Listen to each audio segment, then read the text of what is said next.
بسم اللہ الرحمن الرحیم کافہا یا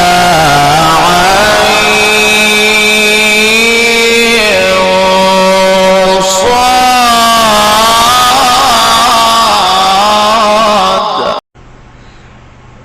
اب اگلی تین مثالیں جو ہیں یہ دل کو تھام دیں، یہ انسان کو بےایمان کرنے والی مثالیں ہیں، لیکن مجبوری ہے۔ ظاہر ہے کہ اب ضعیف حدیثوں کے اوپر لوگوں نے مسئلے کھڑے کیے ہوئے ہیں، لوگوں کے نماز کا طریقہ بھی ضعیف حدیثوں پہ ہے، عقیدے بھی ضعیف حدیثوں پہ ہے، تو لہذا یہ اب باتیں کرنا تو ضروری ہے۔ جب آپریشن ہی اسی وقت، جب تک آپریشن نہیں ہوگا اس وقت تک یہ معاملہ حل نہیں ہوگا۔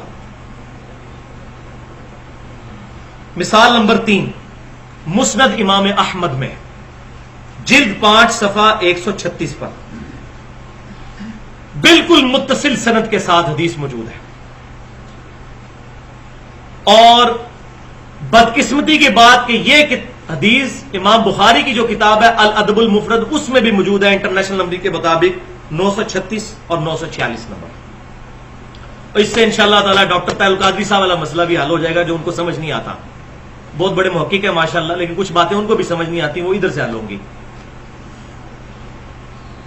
مسند امام احمد اور الادب المفرد کہ نبی صلی اللہ علیہ وسلم نے فرمایا جو شخص اپنے نسب پر فخر کرے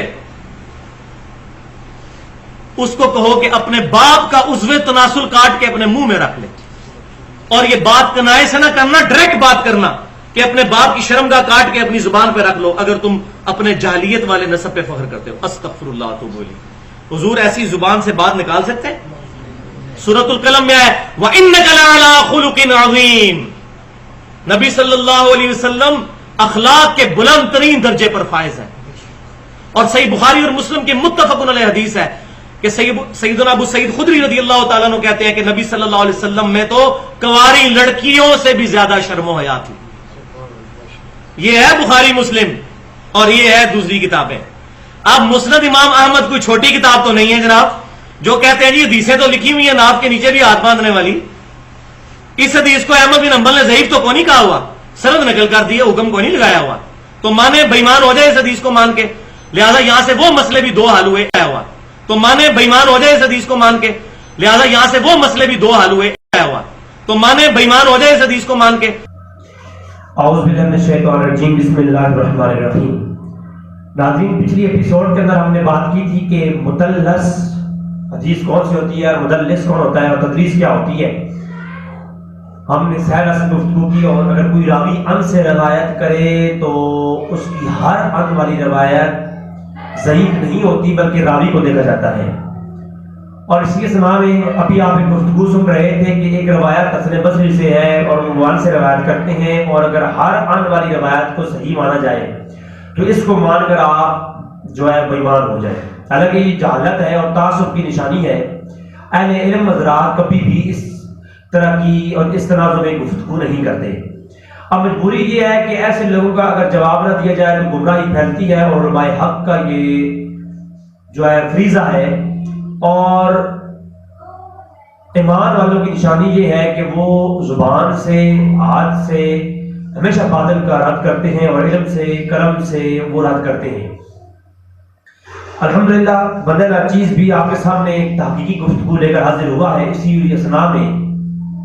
ناظرین، حسن بصری کو طبقہ اولا میں اور طبقہ ثانی میں بعض علماء نے رکھا، اور تدلیس کے ہاں ان کا حکم یہ ہے محدثین کے قریب کہ اگر امام حسن بصری ان سے روایت کریں تو ان کی ان والی روایت بلا شبہ صحیح ہوگی۔ میں نے پچھلی ایپیسوڈ کے اندر تفصیلاً گفتگو کر دی ہے، آپ وہ ضرور سنیں کہ حسن بصری کی ان والی روایت کو صحیح قرار دیا جائے گا۔ میں نے بارہا یہ بتایا کہ محدثین کے ہاں طبقات و مدلسین آپ پڑھیں تو تدلیس کا جو اصول ہے اس میں جو طبقہ اولا اور طبقہ ثانی والے لوگ ہیں ان کی یہ جو حدیث ہوتی ہے ان والی سے صحیح قرار دیا جاتا ہے۔ اب جو مرزا صاحب پڑھ رہے تھے حدیث، میں ملتمس ہوں، گزارش کروں گا کی برگاہ میں کہ مہربانی فرمائیں جب کوئی چیز پیش کریں تو بشک وہ پیش کریں، لیکن اس کی تھوڑی تحقیق کر لیا کریں. حسن بصری کی جو روایت ہے، اس شخص نے، میں یقین سے کہتا ہوں جو لفظ پڑھے یہ مشکات شریف سے پڑھے ہیں، اور مشکات شریف سے یہ بات پڑھ کے آپ کے 2-4 کتابوں کا نام لے دیا. حوالہ جات وہاں لگے ہوتے ہیں نا. اب مشکات شریف کو آپ اٹھائیں، حدیث ہوتی ہے، آگے سارے حوالہ جات لگے ہوتے ہیں یہ کہاں کہاں سے اٹھائی گئی ہے. تو مشکات شریف کی تخریج کرتے ہوئے کسی امام نے اس کی بات لکھی ہوگی. اب اس شخص نے وہاں سے اٹھائی وہ حدیث. مشکات شریف 418 ہے، اور ابی بن کعب رضی اللہ عنہ سے روایت ہے، من تعذب عزاء جاہلیت بہانے فعدوه بہانے ابیہ ولا تقتلوہ. یہ روایت کے لفظ ہیں، ابی بن کعب سے روایت ہے، اور اس میں ایک ہی مدلس ہے حسن بصری. یعنی روایت یہ ہے کہ من تعذب عزاء جاہلیت، جس جو بھی اپنے جاہلیت کے نسب پر فخر کرے، وَإِدُّوهُ بِحَارِ أَبِيهِ وَلَا تَكْنُوا، اور اس کے باپ کا اعلیٰ تناسل اس کے منہ میں رکھ دو اور اس میں کنایا نہ کرو.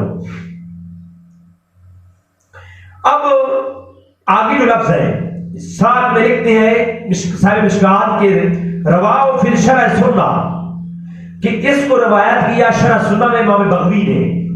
شرح سنہ امام بغوی کی کتاب ہے، تو اس نے روایت کیا. اور یہاں پر یہ جو لفظ ہے بہان ابی، اس پر غور کرنا، یہ بہان ابی کے جو لفظ ہے فقط شرح سنہ کے اندر موجود ہے. اس کے علاوہ یہ جو سامنے اور حوالہ جات دیے گئے کہ اس کو امام احمد بن حنبل نے روایت کیا، اور اس کو صحیح ابن حبان کے اندر امام ابن حبان نے بھی روایت کیا. اس نے نام نہیں لیا لیکن یہ روایت وہاں موجود ہے. اور اس کو روایت کیا امام بخاری نے الادب المفرد میں، تو اس کے اندر بھی بہان ابی کے لفظ موجود نہیں ہے، بلکہ میں آپ سامنے پڑھ کے سنا دیتا ہوں. الادب المفرد ہے، اور اس کا حدیث نمبر ہے 991. من تعذب عزاء جاہلیت فعدوه ولا تقتلوہ. بس اتنے لفظ ہیں، بہان ابی کے لفظ موجود نہیں ہے. اور فعدوہ کا معنی کیا ہے، میں آگے چل کے بات کرتا ہوں.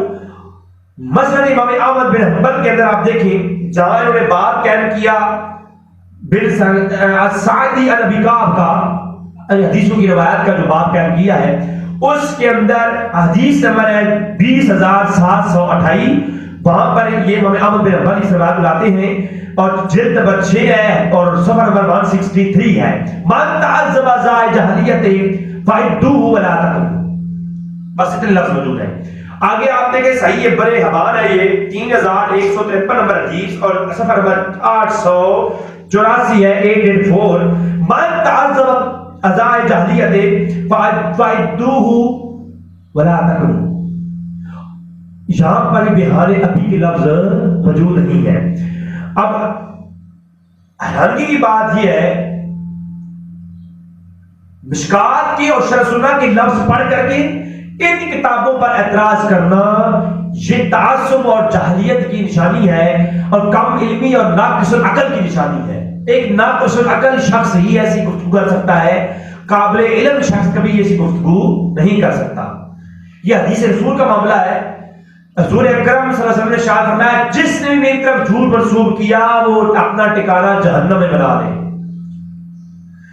اب اسی حدیث کو جو آئین ستائر ہے جناب کے ناصر الدین البانی، انہوں نے سلسلہ تو حدیث صحیحہ کے 270 نمبر پر کہا کہ ھذا حدیث صحیح الاسناد، اس حدیث کو صحیح کہا.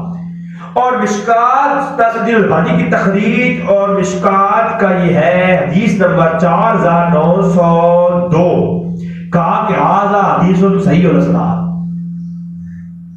وہ بہان ابی کے لفظ جس میں موجود ہے مشکات میں، اس حدیث کو ناصر الدین البانی نے کہا کہ حدیث صحیح ہے. اب ایک انصاف کی بات بتاتا ہوں میں، انصاف آپ کرنا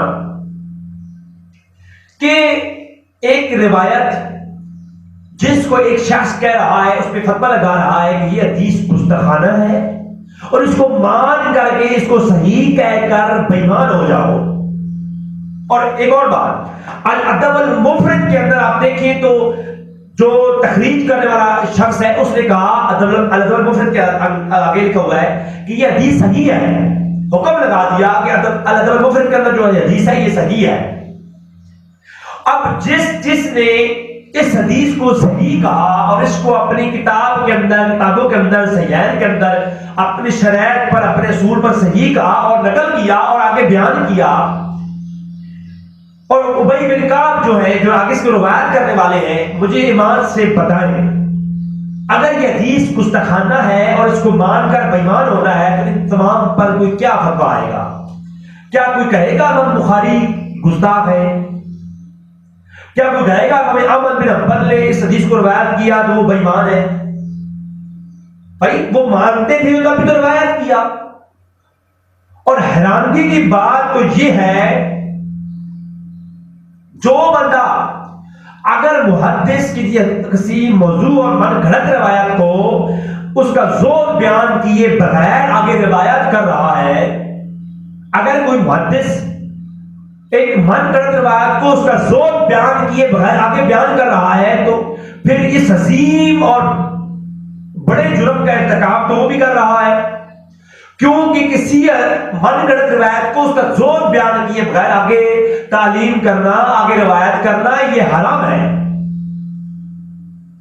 اور اگلی بات یہ کہ جن محدثین نے اس کو روایت کیا کیا وہ ان کو کہیں گے کہ وہ بے ایمان تھے؟ اور کوئی کہے گا کہ ناصر الدین البانی گستاخ تھے کہ انہوں نے اس حدیث کو صحیح کہا؟ اگر ہم اس حدیث کو صحیح کہیں تو ہم تو ٹھہرے گستاخ، اور ناصر الدین البانی کہتے اگر وہ اس کو صحیح کہہ رہا ہے تو وہ آئنسٹائن بن گیا۔ اپنے ہر ریکارڈ کے اندر جناب کہتے ہیں کہ آئنسٹائن ہے زبیر احمد زئی اور جناب ناصر الدین البانی، اور امام ہے جی اس دور کے۔ بھائی امام تو تمہارے اصول کے مطابق گستاخ ہو گئے ہیں، اسی لیے اس روایت کو اصول محدثین پر ٹھیک کہا گیا۔ اب اس کا مفہوم کیا ہے، اس کا حقیقی مطلب کیا ہے؟ حقیقی مطلب اس کا یہ ہے کہ جو علماء نے بیان کیا ہے، آپ ابن حجر کو پڑھیں، امام راضی کو پڑھیں، تمام نے ان کی اس کی تشریح کی، اور تشریح کرتے ہوئے کہتے ہیں کیا ہے؟ فرمایا من تعذب ذا جاہلیت، جو بندہ اپنے جاہلیت کے نسب پہ فخر کرتا ہے، اور فَعِدُّوهُ وَلَا تَكْنُوا، کہ اس کو اس کے آباء و اجداد جو دور جاہلیت میں گزرے ہیں ان کے ان گناہوں کی طرف توجہ دلاؤ، اس کو ان گناہوں کو کی یاد دلاؤ، اس کو ان کے آباء و اجداد کے ان گناہوں پہ آر دلاؤ جو ان کے آباء و اجداد کیا کرتے تھے۔